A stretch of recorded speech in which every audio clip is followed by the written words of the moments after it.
we're always looking for those intangibles and that it factor. And, even whether it was Rihanna or a Selena or now it's Dua Lipa, again, it's not just the performance, it's everything that those ambassadors bring with them.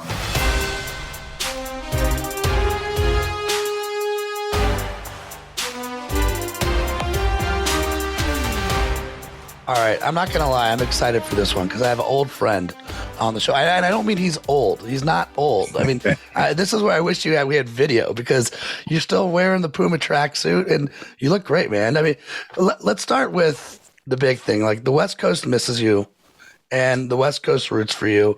We're joined by the president and CEO of Puma North America, Bob Philion. And just so I get the title right, also the president and the CEO of Cobra Puma Golf. When you think about Puma, you got 14,000 employees, gosh, over 120 countries.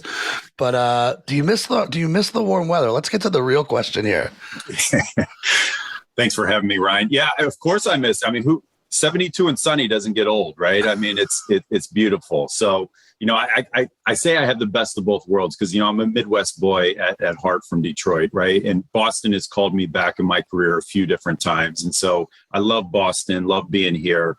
But yeah, I was in Carlsbad for 7 years. And again, the sunshine never gets old. And so I feel like when the weather really gets me down, I go check on the golf business and head to Carlsbad. So suddenly you have meetings from like December through February in Carlsbad, right? Well, it's interesting. The golf business, the music really plays in the first quarter because there is a seasonality to golf. So the first quarter I make it to California quite a bit because the tour is the West Coast swing. You've got the PGA show in Florida. A lot of the buying in the golf business happens, early part of the year. So it is a chance to get out of the winter time for sure. I mean, I hope I'm not the first one that's wishing you a happy 5-year anniversary since you've been named president of Puma, because I know it's more than that now. You're also the CEO, but congrats, man. I mean, you just hit the 5-year mark. You think about all these companies that go under after the 5-year mark, not that this is the same or different, but do you feel like it's gone fast for you or slow?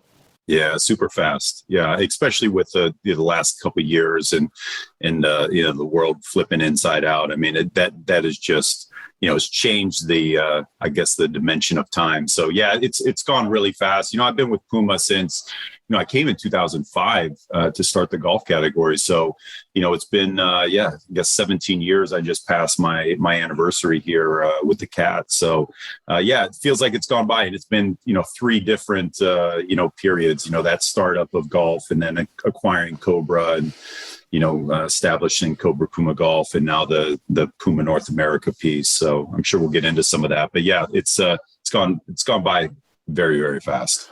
This is going to be it may sound like an absurd question. Do you miss just running the the Cobra Puma Golf business? At times, yes. The simplicity of a single category, all of your focus going behind, that one consumer. I think, again, being employee number one in that space and creating that and seeing the strong growth.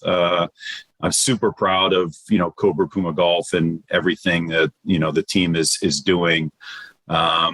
With that said, the way I look at it, Ryan, it's like every consumer now is a consumer for me at Puma. So, think about that. You go through an airport and maybe 1 out of 10 is a golfer and diehard and kind of understands Cobra Puma Golf and what we can do.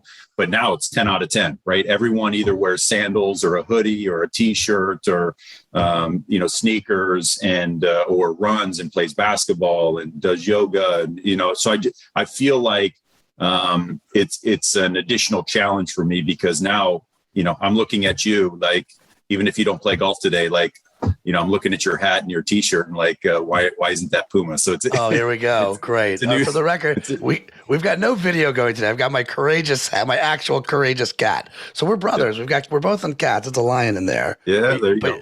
But you're right. Look, when you look at the roster, you've got Bolt, Ricky Fowler, Lexi Thompson, Formula One's Lewis Hamilton. You got Kyle Kuzma, which I'm a Wizard fan. I hate to have to say that I'm a Wizard fan. I'm a Wizard fan. Some suspect fashion choices. That pink sweater, was that a Puma sweater? No, I don't think that one was. No. You know what I'm talking about? Yeah, I know what you're talking about. Okay. He's like, really, Ryan?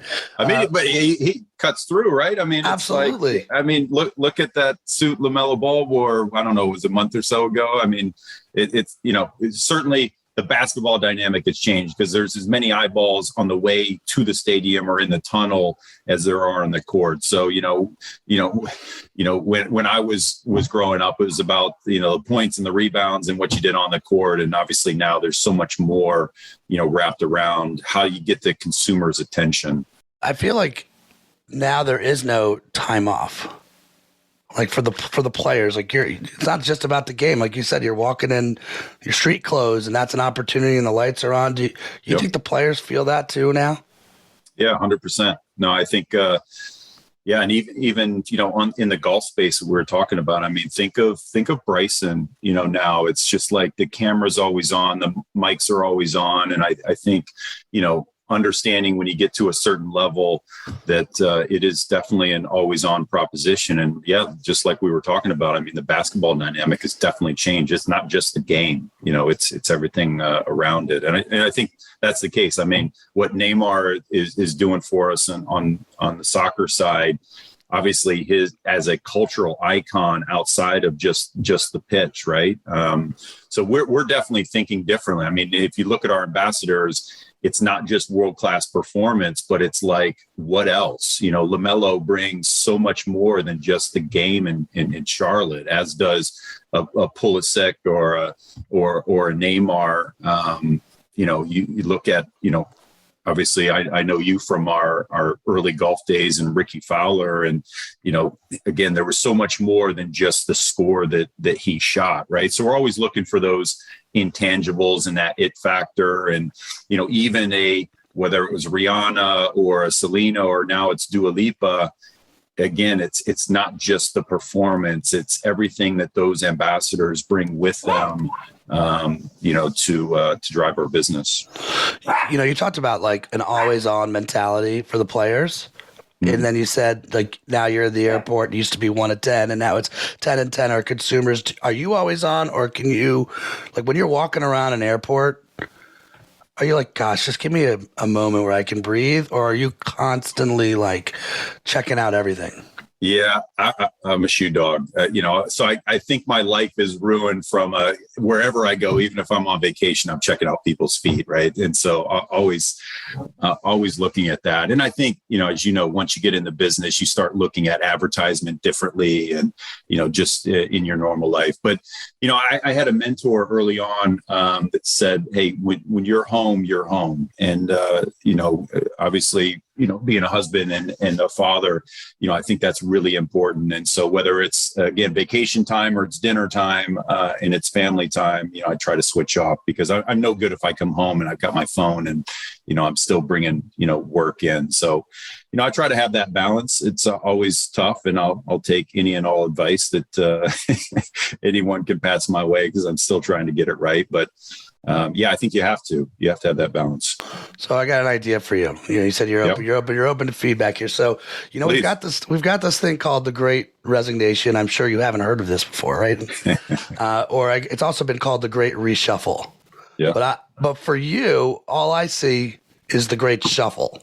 And what I'm talking about is, like, I've seen the dance moves. Like, the family has got some seriously great shuffle. If you're not following Bob Philion on Instagram, there's some seriously good choreographed goodness happening. I think I saw one recently of you moonwalking. I'm assuming you guys are still dancing. Where did this come from? What's this all about?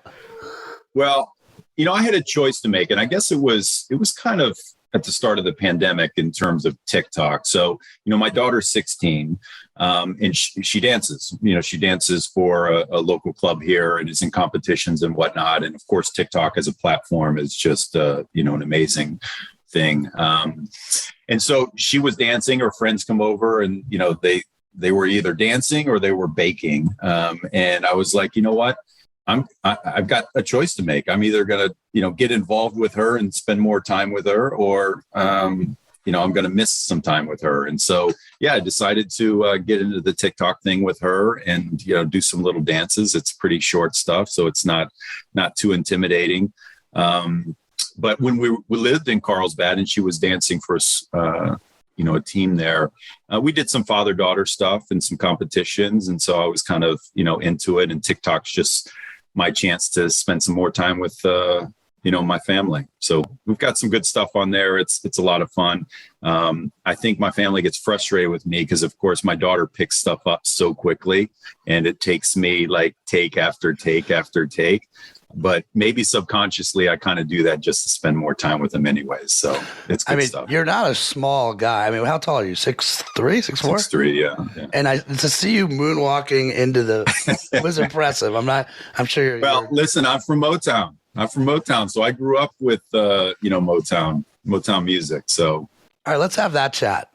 Like, how do you go from Motown to the CEO of PUMA? Like, if I was going to do that, being born from Maryland, no, like give me the path. Like, if you were gonna, what inspired you to go on this adventure? And when you look back at it all, again, starting in Detroit, how did you get from there to here?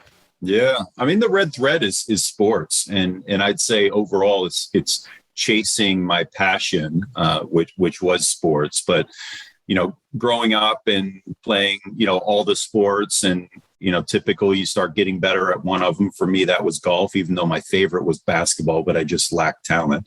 And then, later in high school, I had a feeling like, I had a chance maybe to either get a scholarship or get some of my school paid for. And so that led me to, the hunt for universities. I ended up at Xavier University in Cincinnati and played golf there and majored in business. And then when I got done, I think every college graduate's really at a crossroads. What are they going to do? A lot of interviews, and I remember vividly like an interview for pharmaceutical sales, and I'm like, I'm going to make some bank. Like I can make some money. And it's like I had other interviews, but I remember that one. I was like, yeah, I can make some good coin. And but I wasn't passionate about it, right? And so I was just like kind of falling asleep in the interview, and it was kind of like, kind of boring. And, I just remember in my mind, like, but I want to do something in sports. I wanted a job where ESPN was like part of the gig, like watching Sports Center. Like I wanted that to be like, I better watch Sports Center so I know what I'm doing the next day. And so I just chased sports, and I stayed.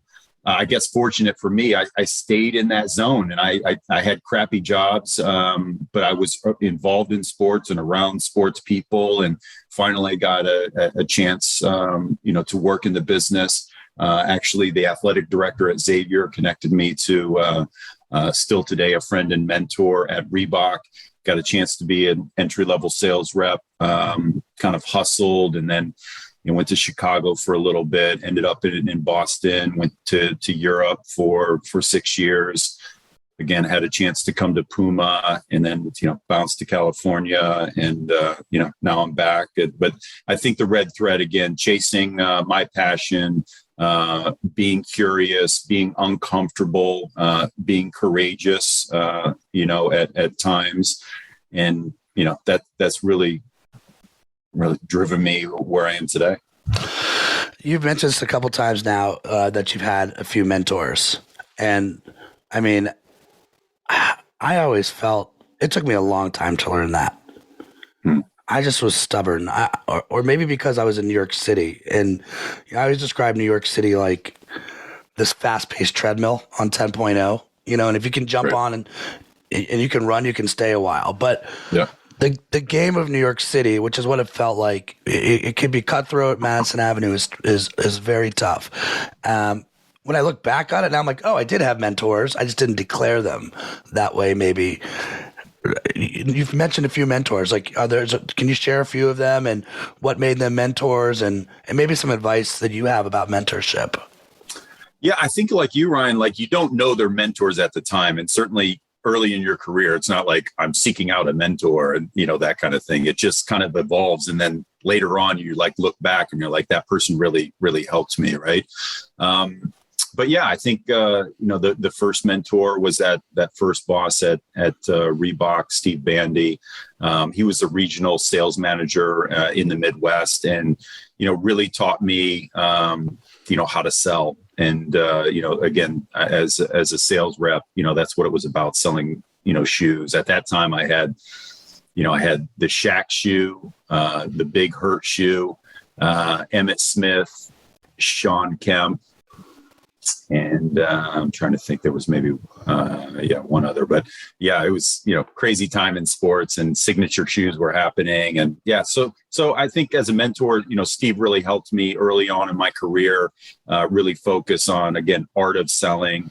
Certainly when I came to PUMA, the president of North America at that time, Jay Picola, again, still friends today, and really taught me about more people management and really open door policy and staying active with your employee base, which I still use today, trying to be as accessible as possible. We have a board member at PUMA, Tor Olson, that again, a mentor when we were going through the Cobra acquisition, really helped me navigate some uncharted waters there, and has really helped me. He gave me some good guidance about balance of life and how to work, kind of a crazy schedule and focus on real priorities. And then I would say the CEO of PUMA right now, Bjorn Golden, is a mentor for sure. What's interesting about Bjorn, with everything on his plate and managing the global business, he's really taught me how to kind of read the room and understand everything outside of the topic that you're talking about, the team dynamics and how to manage those, in a better way. And so, I mean, you pick up things along the way. I would also say I probably learned a ton from, bad bosses along the way. I think you got to take that learning, right? And then, you get gifted some people along your path that, just really help you out, and they become, you say they're mentors. And again, you don't know it at the time, but they help you a lot. Well, even sports, right? I mean, one of the questions I had, like you said, like your favorite sport was basketball, but you're also a golfer. I mean, golfing is kind of you're on your own out here. I mean, there's some team component, especially when the Ryder Cup shows up, right? But you're on your own. But basketball, like we're watching March Madness right now, it's the teams that go. Yeah. And so do you see yourself more like, are you more of a golfer leader, or more like, what's the percent? Like what percent, like, hey, I'm going to take this one solo, I want this, versus I'm the team player and I want to be on the team?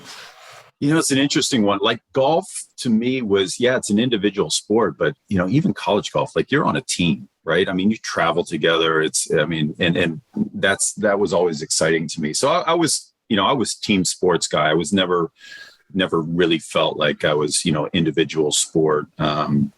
And so, I think I'm the team player. Certainly now you get, a few thousand employees and, a lot, big team. It's all about the team. And of course, surrounding yourself with people that are better than you and make you look smart along the way. That gets me excited now is team development. We're in a growth period now here at PUMA. We got so many, open roles, and just had a town hall yesterday, 100 new PUMA cats, coming on board just recently, and got, another, 100 that'll come on soon. And that's exciting to me. Just see new people coming into the company, starting their careers. And maybe the only thing better is to see internal development and the promotions, within the company as we grow, which is, one of the best parts of the job for sure. What I love most, Bob, is, and again, we've known each other now. I mean, obviously life goes on, but you come back and you get to see people that you like. I mean, this is what you see is what you get. Like for me with you, I feel like, at least from my lens, it feels obviously you're genuine, but I feel like you're an extrovert and you like to be around people.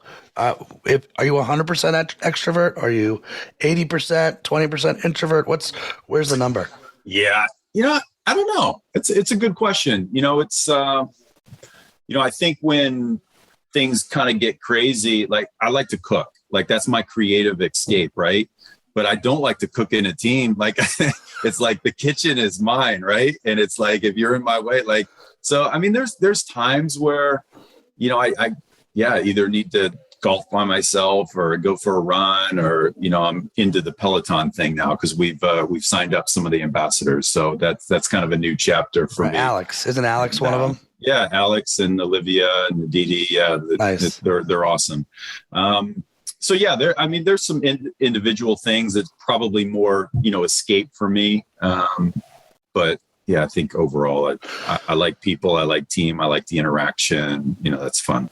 So how hard was the last few years then? When obviously you shift that energy towards home team versus PUMA team, but how hard do you think it was for you just sort of not having those interactions with your people? Yeah, super hard. Cause I think, certainly at PUMA, it's a, youthful mindset, young creativity, young energy, and, not being able to get that every day from the team was super tough. Like anyone in a leadership position, I think that detachment was brutal. Seeing your team, on the end of a Teams or a Zoom call, was super tough. And then just the exhausting days of these Zoom calls, like on the hour, every hour, next thing you know, 8 hours later, you haven't gotten up and you're hungry and, all those kind of things. So I think it was, without the playbook, brutal. You go back and you rely on the same thing, which is a great team and individuals that really step up. That quote, what is it? Adversity doesn't build character, reveals it. And I think that's very true. Like, I think everyone in a leadership position kind of saw who brought game every day and really stepped up and managed through a real trying time, again, without a playbook. And who didn't. And, I'm super proud of, the team at PUMA and certainly out west with Cobra Puma Golf. We outmaneuvered some people. We took some share through that period. I think there's a hustle part of our DNA. And at the end of the day, it was about the people. And our business is to a place now that it seems crazy to say wouldn't be where it is without the pandemic. I mean, there was a trend and a casualization of America that certainly has helped. It's helped the golf business. It seems like everyone needs a long walk outside, chasing the white ball. And if you look at, the product that we're selling, we're certainly, in a tailwind and momentum with the consumer. And then again, I think as a company, we've done some really good things with some great people that have outmaneuvered some others. Way back when I had the opportunity to work on the business, everything PUMA Golf was look better, feel better, play better. Is this still at the core of the strategy? Yeah, absolutely. I mean, we still believe in it. I remember those days when we were starting out, and that, literally was a tagline for us. And I remember seeing it, play out with our golfers. And I remember at the time we had a European, our first player that we signed was Johan Edfors in Europe. And, really cool cat, bombed it. And, we had scraping together money to pay a couple players. And we ended up with him and Jeff Ogilvy as kind of our two guys. And Johan, so he shows up his first tournament and he's got the PUMA gear on. And his agent just said, it's like the peacock feathers came out. Like he was strutting his stuff and suddenly the ball went a little further and he made a few more putts. And it was like we were seeing this look better, feel better, play better come to life because, golf is a lot of a mental game, right? So there's a confidence in it. And the fact that we didn't have a lot of pros, he was the only guy out there. He felt super special, super cool, decked out. Our thing was about coordinating the outfits, bringing some color. We always say we're the color and the music of the golf industry. And so, he was playing into that. He wins 3 times that year. Jeff Ogilvy, I think we were in today 100 and he wins the US Open, in PUMA. Interesting foreshadowing. He's a Cobra guy at the time too, which was, 4 years later, we end up, buying Cobra. So yeah, we still believe in that. Our tagline is more about enjoy golf. So it's game enjoyment. But we believe in the premise, absolutely, of look better, feel better, play better. We're working really hard on the play better side, and I think we're getting better technologies and creating a stronger foundation in sports and sports performance. But you gotta look good, and you gotta feel good, and if you do, man, suddenly you make a few more putts and the ball goes a little further. Yeah, I remember it was you guys were like the gateway strategy. And I was like the perfect guy. I'm like, oh, I'm a lefty. This game wasn't built for me. Right. So right out of the gate, my mentality wasn't perfect. Right. But you hit one good shot. We talked about like make that one good shot and you're coming back. You want because you want to do it again and again. Now, the mothership, right, for the 14,000 for the big cat PUMA, I believe the mantra is forever faster. Yep. Is it still? So, you know, it is that is absolutely our mantra. And, you know, we believe that, you know, consumers move fast. We got to be fast. And so we look at that through a couple lenses. We want to have fast products. We want to have fast ambassadors. We're in fast sports. I mean, very top, it's Formula One, right? And what we're doing with the Red Bull, the Ferrari, you know, teams. And Mercedes. And then, you know, you look at the ambassadors we have, you know, we have a lot of, you know, fast players. And I'd say outside of the real tangible things that you would look at in terms of fast, it's also about like being fast to be on trend and fast to solve problems for our retailers. You know, I would actually say through the pandemic, this speed of business and speed of making decisions and solving problems, again, I think that's part of our DNA. It's really helped us, you know, through this period. I just think business is moving fast. Our consumer generation hustle moves really fast, and we got to be, you know, fast with them. And so, yeah, that's at the heartbeat of what we're doing. You know, at the end of the day, we got a leaping cat logo, and it moves fast. Yeah, where we're aligned. So we have 4 values: a courageous. 1 is sacrifice, like let's make choices. 2 is magic. I know we share a love of creativity. 3 is speed. And in speed, it's that. But it's funny because we say speed, we don't say fast for a reason. Like I think there's certain places where you need to go slow so you can go faster later. And then 4 is change. Like all this is for not if we're not making change for it, and you need courage to change. Now, in the spirit of fast and in the spirit of PUMA, you know. Let's play a game. I feel like PUMA is all about play and it's about games. So we're gonna play a game, and it's called Fast or Slow. Okay. All right. And I'm going to ask you a few questions, and all you're going to do is tell me, even you or the company, really you, do you move? Is it fast or slow for you? You ready? Okay. Number 1, first question, your mile time. Oh, slow. Always? Oh, I'm slow. Yeah. I mean, yeah, I'm like a trophy buck when I run. Like there's nothing speedy about me. Yeah. Okay. Ordering holiday gifts. Are you the type of guy that like, can I get this done in a day, or is it over 2 months? Speedy. It's rapid fire, you know, as needed. Very quick. Toasting with sake. Are you the type that's going to throw it all down, or are you a sipper? Fast or slow? I'm fast on that. Yeah. I think, you know, that's down the hatch. All right, we got just three more. You ready? Next one. Yeah. This one's a toughie. Firing and hiring. Ooh. I'd say both. I'd say the firing is quick. I mean, that is, you got to be direct and you know, straight shooter. The hiring, what I've learned, I mean, that's the slow. Like I'm intentional with that. I think you really got to spend time making sure you're bringing in the right talent. So I'd go with fast, slow on that one. Eating chocolate. You know, I'm not a sweet guy. You know, my time in France, that cheese card at the end, like that's my dream now. So I'm not a chocolate guy. I guess I'd probably say slow. Like I'm not grabbing at that very quick. This is probably a layup, but building culture. Building culture is a slow one. Yeah. I mean, it takes a while. I think, you say you can lose it quick, but I think, that's a constant brick by brick, building, very intentional, very focused. So yeah, let's talk on that for a little bit. Like how do you go about doing it? I know it's bigger than you, it's the company. So how does the company go about doing it? Like, I always feel like there's an energy. You can feel the energy of a place, right? When you walk in there, and it's almost like a choose your own adventure. Like courage breeds courage. Fear breeds fear, right? You walk into a courageous culture, you can feel the energy. It feels cool. Are you an empath? Do you feel that type of stuff? Yeah, 100%. I think, leading by example, certainly anyone in leadership kind of understands they're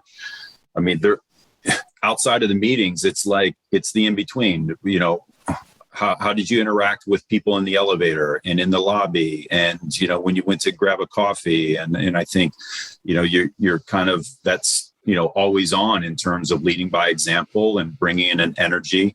I think it's one of the important things about leadership, because again, you're not going to have all the answers. But I think what you can bring is energy, to the office and to the company, every day. And I think that's part of my job. So, I think that's a piece of it. I mean, we have 4 amazing values at PUMA, brave, confident, determined, and joyful. And it's interesting, talking about being courageous and courage, because it really grabs those first 3, right? I mean, being brave, confident, determined is all part of that. So I think, I rely on that a lot, Ryan, just in terms of, those values and trying to live those. I mean, joyful, I feel like separates us. I feel like it's a separator for me. It's something that, at the end of the day, I would say, we're in the sneakers in the golf club business. Call it toys. I mean, no one's dying today on our watch. It's like we're somewhat in the entertainment and the play and the fun business. We're trying to put smiles on people's faces, and so I think the joyful thing is critical. We try not to take ourselves too seriously. Obviously, business is serious, but we try to have fun at it. Again, I'm here because I love sports. I'm passionate about it. We're in the sports business. I'm with a brand now that, fuses sport with lifestyle and fashion. And that's a ton of fun. And so, I think all of that sets the scene for, a good culture, and you try to, get people that are good fits and, continue it every day. I mean, you've already mentioned this, Dua Lipa, Rihanna, Neymar, Alex from Peloton. I mean, that's got to be fun. But at the same time, like the first time you meet them, you like, do you fanboy at all? I mean, like, I just, I've worked with Fowler. I've worked with lots of celebrities, lots of cool people, but there's parts of me that still like, it's just so exciting to meet them, and you want to fanboy a little bit, but then you got to keep it professional. Well, like, do you feel that tension? Yeah, for sure. I mean, especially early on. I mean, I remember again, my early days, like taking Allen Iverson, meeting him, and we were on a tour in Europe when he was just at his peak, right? I mean, it's just unbelievable when you get an athlete at that level, and certainly at that time in my career, you're starstruck. P. Diddy comes in to the to play basketball with Allen, and place goes berserk, right? I mean, it's just it's crazy. So as a 20 something, that's like incredible. But I think there's a part of that. I mean, every year it hits me at the Masters. It's like I'm just a fan, and it's like, we of course got some great players that I love having a relationship with. I mean, we say at PUMA, we've got kind of a close-knit family, and it's allowed me the chance to spend time with these ambassadors. But at the end of the day, I'm a fan. And whether it's going to the Celtics game, and Marcus Smart's on our team, so he comes to over to the office and hangs out, and we had him at a recent town hall. But at the end of the day, I go to the game at night just because I'm a fan, and of course I'm cheering for him and the Celtics. But at the end of the day, I just I love sports, but it's great to meet these athletes, entertainers, see what drives them. I think I learn from all those interactions. What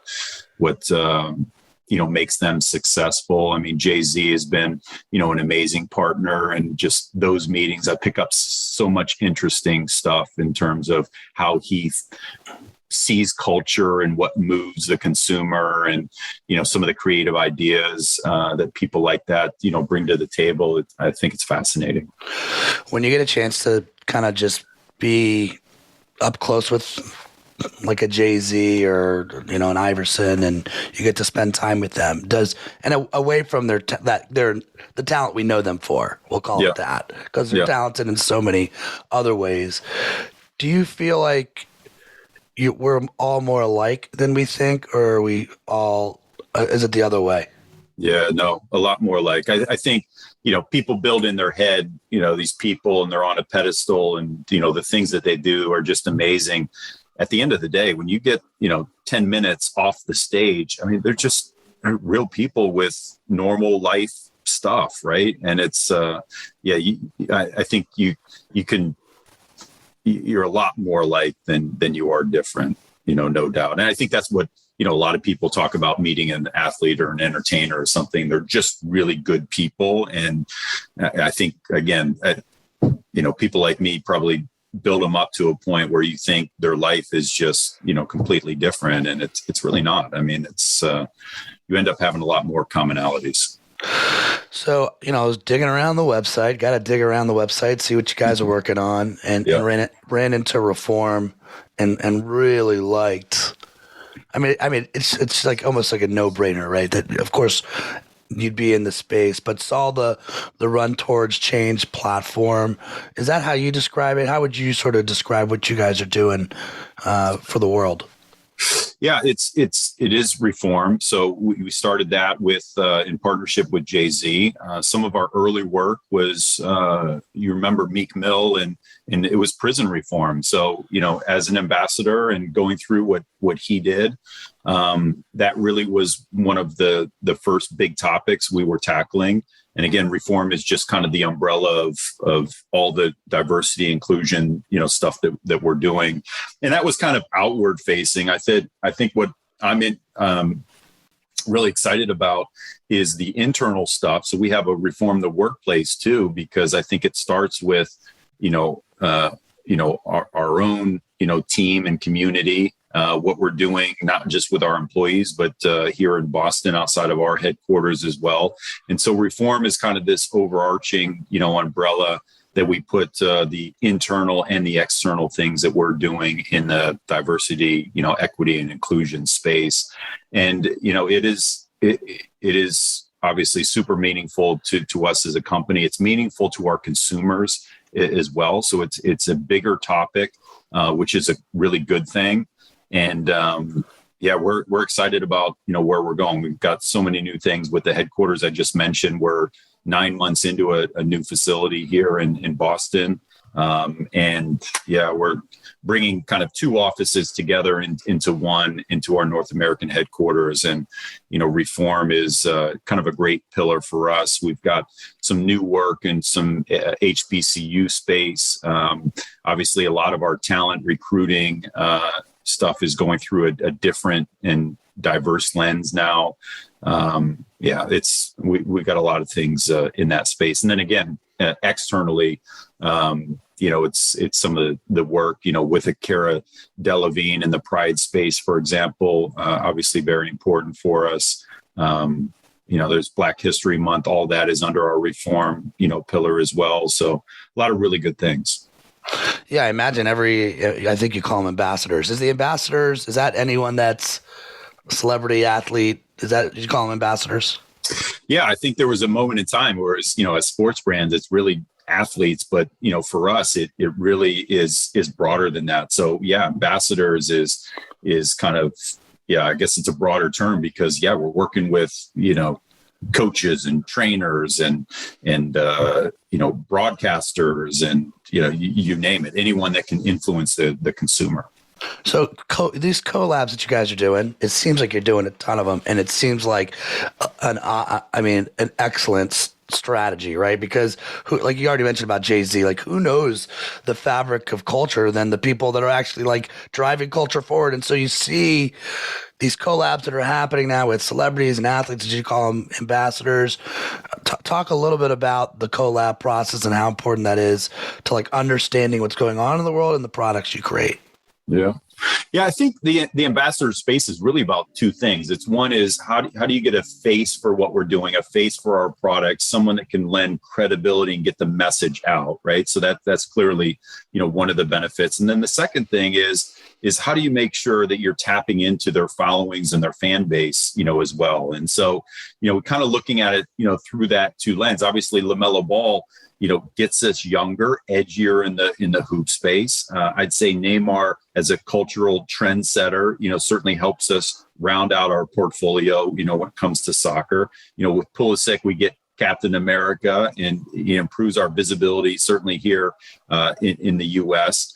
With again, a Rihanna, now Dua Lipa, Selena. I mean, you're getting like hot pop stars that really connect you with a wide group, and it's certainly a lucrative, teenager like my daughter.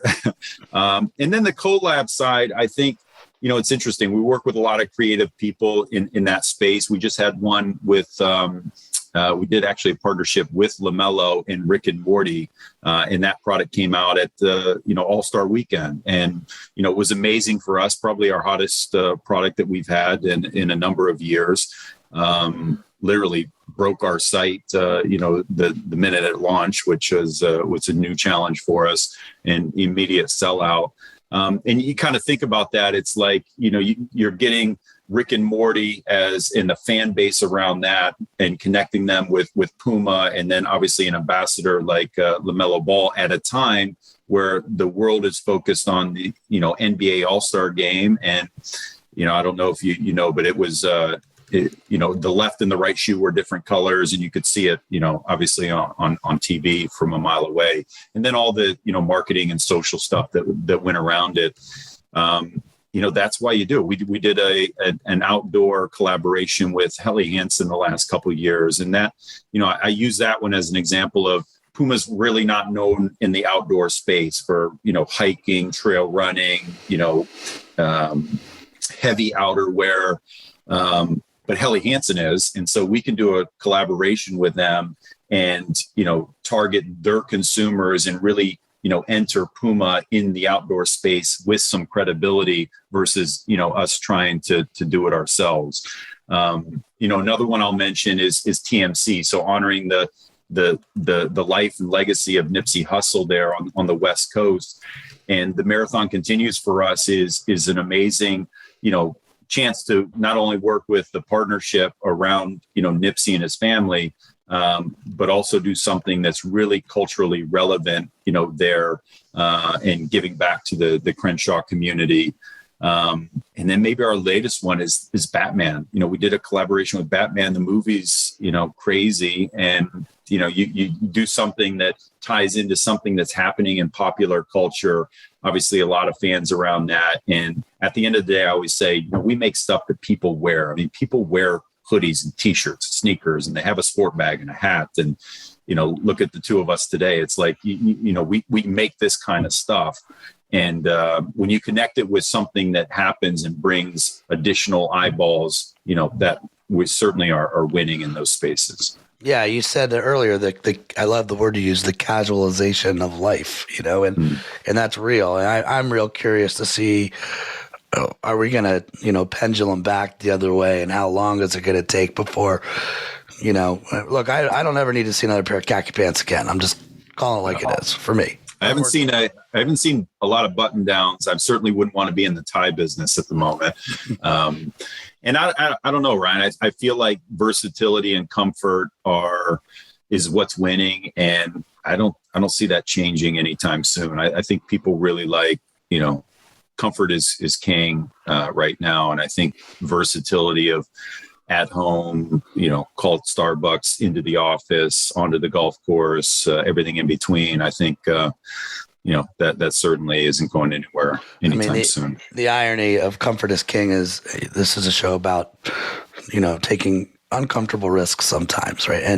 And comfort can work in your clothes, but maybe, in terms of like going for it, where courage is at play. I always say, Bob, like fear and courage are brothers. You can't get to the courageous idea without first channeling it through fear. And since you've been at PUMA, has there been like a decision that you had to make that you were just absolutely terrified to make? Yeah, I mean, terrified's a strong word, right? Big I mean, word. at the end of the day, again, big it's sneakers and Right. golf clubs, right? So, but I think a lot of decisions scare me, and I think that's part of taking risks. I think it's part of understanding that innovation is the fuel of our business. I think we are in a business that you innovate or die. I really believe that, and so I think that comes with the territory.